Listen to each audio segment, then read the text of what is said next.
시편 23절의 화면이 점점 멀어지면 시편이라는 글자에 도널드라는 글자가 겹쳐져 있는 것을 발견할 수 있습니다. 그리고 성조기가 찢어지는 장면이 나옵니다. 도널드 트럼프 대통령이 권력을 잡으면서 미국 사회가 분열한다는 것을 의미하는 것 같습니다. 그리고 두 탑의 붕괴는 바로 9.11 테러 사건 당시 월드 트레이드 센터 쌍둥이 빌딩의 붕괴를 의미한다는 것을 알 수 있습니다. 그리고 나서 바로 오사마 빈 라덴이 루시퍼의 검은 날개와 CIA 마크를 달고 아이시스와 함께 기도를 하는 장면이 나오는데, 검은 날개는 빈 라덴이 루시퍼라는 것을 표현하기 위해 그린 것 같습니다. 여기서 루시퍼의 의미는 제가 설명한 의미가 아닌 일반인들이 인식하는 방식의 악마의 이미지를 한 루시퍼를 말합니다. 빈 라덴이 CIA 요원이었다는 건 사실입니다.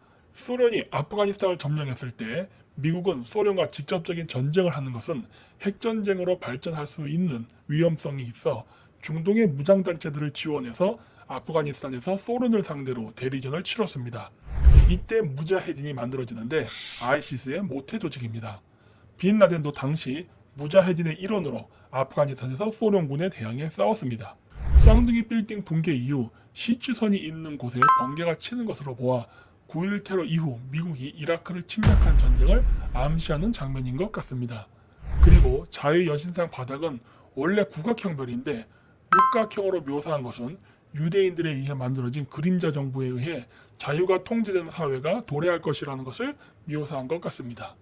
실질적으로 9.11 이후 미국은 애국자법을 통과시켜 테러를 방지하기 위해 국내 전화의 도청, 정부기관 감시 확대, 이민자들을 재판 없이 무기한 구금 허용, 국민의 동의 없이 재산, 기록을 수색 가능하게 하는 무소불위의 법을 제정했습니다. 그러나 이 법안은 2020년 하원에서 법안의 효력을 연장하는 투표에서 부결됨으로 인해 법률의 효력은 만료되었습니다. 그리고 이슬람 사원이 붕괴되는 장면이 나오는데, 이 사원은 터키 이스탄불에 있는 성 소피아 성당인 것 같습니다. 나중에 이 성당은 다시 나오는데, 그때는 수피 이슬람 의상을 입은 터키인이 파괴된 소피아 성당 위에서 나옵니다. 이것이 시사하는 바는 서방 세계가 아무리 이슬람을 탄압해도 이슬람은 다시 부활한다는 의미인 것 같습니다. 성 소피아 성당은 박물관으로 사용됐으나 2020년 7월부터 모스크로 다시 부활을 했습니다. 알페카2가 2012년에 만들어진 영상이니 8년 뒤에 성 소피아 성당에 모스크로에 전하는 예언이 실현된 장면이라 할 수 있을 겁니다. 다음 장면에서 이슬람 여인이 핵전쟁이 난 곳에서 자식을 안고 우는 것으로 묘사가 되는데, 여기서 누워있는 아이의 얼굴로 풍뎅이가 지나가는 것을 볼 수 있습니다. 이집트 파라오의 무덤에 보면 황금 풍뎅이를 조각해 놓은 것을 종종 볼 수 있는데, 이는 부활을 상징합니다. 모스크 위에서 춤을 추는 사람의 눈을 자세히 보면 한쪽 눈이 파랗게 부어있는 것을 발견할 수 있습니다. 즉, 모스크가 폭격당해 쓰러졌던 아이가 다시 살아나서 모스크 위에서 춤을 추고 있는 것입니다. 이는 이슬람의 부활을 의미한다고 볼 수 있습니다. 그런데 이 이슬람은 우리가 알던 이슬람은 아닐 것 같습니다. 왜냐하면 모스크 위를 빙빙 도는 청년의 눈이 일루미나티들이 자주 행하는 블랙아이 의식과 매우 닮아 있기 때문입니다. 그리고 아프리카인으로 보이는 아이에게 총을 선물로 주고 리본을 풀어주는 장면이 있는데, 그 어른의 오른팔을 보면 해골 마크가 있는 것을 발견할 수 있습니다. 그리고 왼편 가슴에는 거꾸로 된 십자가가 보이는데, 이것은 아프리카의 다국적 군산 복합 기업과 바티칸의 무기상인들이 아프리카의 무기를 팔아 어린 아이들까지 테러리스트로 만들고 있다는 것을 은유적으로 표현한 것 같습니다. 연꽃이 흘러 들어간 다음에 한 남자가 망치와 낫을 들고 수렁에 빠지는 장면이 나오는데, 이것은 새 천년에 태어난 연꽃, 즉 메시아에서 공산주의가 붕괴된다는 것을 의미하는 것 같습니다.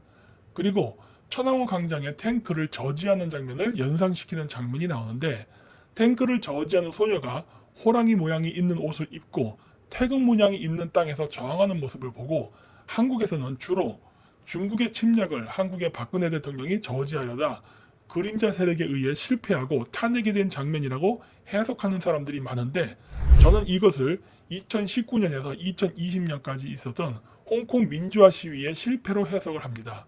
왜냐하면 홍콩에도 호랑이가 있었기 때문입니다. 존 사이키라는 사람이 쓴 The Last Tigers of Hongkong의 책 표지를 보면 소녀가 입은 호랑이 포즈와 비슷한 것을 발견할 수 있습니다.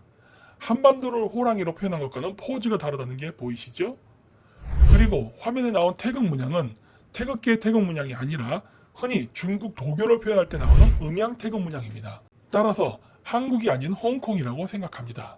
다음 장면에서는 TV와 머리가 연결된 소년의 장면이 나오는데 이는 앞서 보여준 각종 사건들, 9.11 테러, 이슬람 테러리스트, 아프리카 내전, 소비에트의 붕괴, 홍콩 민주화 시위 등등의 사건에 대한 진실이 제대로 보도되지 않고 언론에 의해 왜곡된 정보로 대중을 세뇌시키는 장면을 표현한 것으로 보입니다. 그러나 나중에 각성을 해서 더 이상 세뇌되지 않은 아이의 모습으로 바뀌는 장면이 나옵니다. 조금 짧은 감이 있지만 이번 편은 여기서 마치도록 하겠습니다. 예수의 부활에 대한 부분은 마지막 제4부에서 모두 모아서 해설을 하도록 하겠습니다. 안녕히 계십시오.